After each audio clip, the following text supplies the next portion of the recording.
Hi, my name's Sam and I work for Médecins Sans Frontières, or Doctors Without Borders, here in the UK office. Dprjones has asked me to make this short video just to try and explain a little bit about where we get our funds from and why that's so important to us here at MSF. I should just say quickly that I'm going to refer to us as MSF. It's basically just a lot easier than saying Médecins Sans Frontières, Doctors Without Borders each time. So yeah, we're MSF in this video. So where do we get the funds from? Where do we get our money from that enables us to do our work? Well, the answer to that is people like you. It's people around the world that believe in what MSF does and believe that access to healthcare shouldn't be the privilege of people who live in developed countries, in rich countries that are able to have fully functioning health services.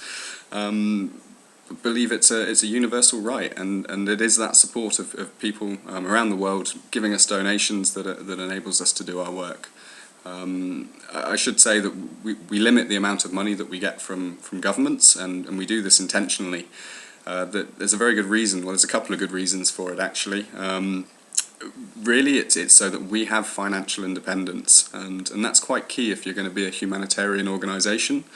The whole idea of humanitarianism is helping people regardless of gender, race, political affiliation, any criteria. The only criteria should be based on medical need. And as soon as you start accepting large amounts of funds from various institutional donors such as governments or the European Union, for example, you start having to fit in with their priorities and with what their foreign policy objectives are. And you know that just doesn't sit very well with us here at MSF. We think that we should make that decision based on medical need and not what fits in with government policy. So it's your support that enables us to do that and to take that stand. I think the other reason as well for the reliance on or the emphasis on private funding is that it enables us to react very quickly. We don't have to submit an application for funding when there's a natural disaster. We can have teams on the ground very, very quickly providing medical care and other humanitarian care to people in the aftermath of natural disasters, for example. I think Burma, Myanmar last year was a great example of that. We didn't need to launch a fundraising appeal, we didn't need to apply for funds to go and see what the needs were and do an assessment. We were able to send, we actually had teams on the ground anyway doing other services, but we were able to scale up those activities very quickly and to get extra resources, extra staff and materials there within days, within a matter of a couple of days, and we just simply would not have been able to do that if we didn't have the support of lots of people around the world making donations to us and enabling us to have that independence financially. So that's really the main reason as to why we do limit it and we limit government funding and focus on trying to get donations and the support of people around the world like yourselves, hopefully watching this video. I think the other thing that I really wanted to say was I think it can be quite difficult when you're asked to make a donation, or you're thinking about making a donation to an organisation like MSF, and you think, well, you know, they're a huge organisation. What difference is my donation going to make? You know, 10, 20, 50 pounds, dollars, whatever it is. You know, it's quite hard to imagine how that fits into the grand scheme of things. And I think there's actually two ways you can look at that. The first is to think, yeah, on my own, $50, £50, maybe it's not going to make a huge difference. But if me and a lot of other people start making those donations and we add it all together, then that comes to quite a large pot of money that then enables us to do some very good work, in my opinion. I mean, around the world we have, I think it's about 3.8 million people who believe in MSF and believe in what we do and support us financially. It really is it's a movement of people that come together and believe in what we stand for, and I think that's really quite important to try and remember it in that perspective, that you're part of something much bigger.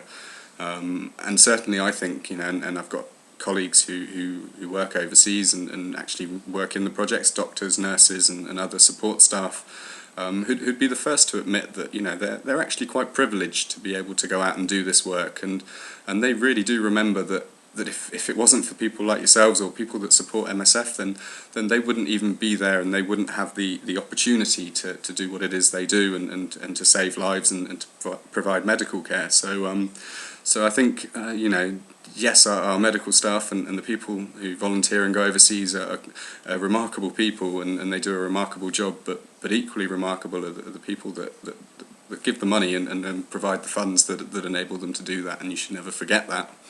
I think the other way to look at it is to think of it in terms of, okay, what would my money actually buy? And you see this all the time in various fundraising campaigns or on TV adverts saying, your £10 a month will buy this or will buy that. And we're the same. We can break that down, and we can tell you how much it will cost to treat 80 people for tuberculosis, or to provide X amount of rapid diagnostic tests for malaria. A simple disease that kills loads of people every year, an incredibly treatable disease as well. We do have some examples, so I'm going to bring some up now, if you bear with me. Okay. So these are just a couple, if this is the way you want to look at it. So £7 a month, what would that be? $10, $14? I'm not sure what the exchange rate is today. £7 a month covers the cost of medicine to treat 68 people for malaria. That example comes from Sudan, but it's applicable, give or take a few pounds, across a lot of the places we work. £10 a month, so over the course of a year, that'd be £120. That provides an emergency dressing kit, and now that provides everything that one of our doctors needs, dressings, bandages, etc., to help people who have been affected by war, so trauma injuries, for example. Some one-off donation amounts, £44.67. That provides a course of PEP treatment, and that would help ensure that a woman who has been raped would not contract HIV or AIDS as a result of that. £80.34 could cover the cost of 3 days cholera treatment for a patient. £134 would pay for a measles vaccination for 1,500 children. And now that would protect them from a disease that I'm sure, sitting here in the UK or in the US, it's not a disease we really worry about too much. We get vaccinated, and it doesn't kill very many people over here. It kills 190,000 people around the world each year. So it's you can look at it in that way as well, and I think that maybe that helps some people to realise the value of what they could do. I saw an interesting fundraising campaign, I don't have it here in front of me, the other day, that actually broke it down and compared it to the cost of a pint of beer, or to a packet of cigarettes, or something along those lines. And it does make you think, when you're just popping out to the corner shop and you think, I'll just buy a chocolate bar for 50p. And what difference that amount of money could actually make in a country like Sudan, or like the Democratic Republic of Congo, where we work. So not to say you shouldn't go out and buy your beer or your chocolate bar, but maybe just one less a week, and then you can help us to try and save some lives, which is what we try and do on a daily basis. So I hope that's helped people to understand a little bit about where we get our money from, and why it's important. I know I do tend to ramble a little bit, so I hope it's been not too much of a painful experience watching this video for the last 10 minutes or so. I think the final thing to say is please do support Dprjones' effort. I think even before this show had started, he'd raised about $15,000, which is remarkable.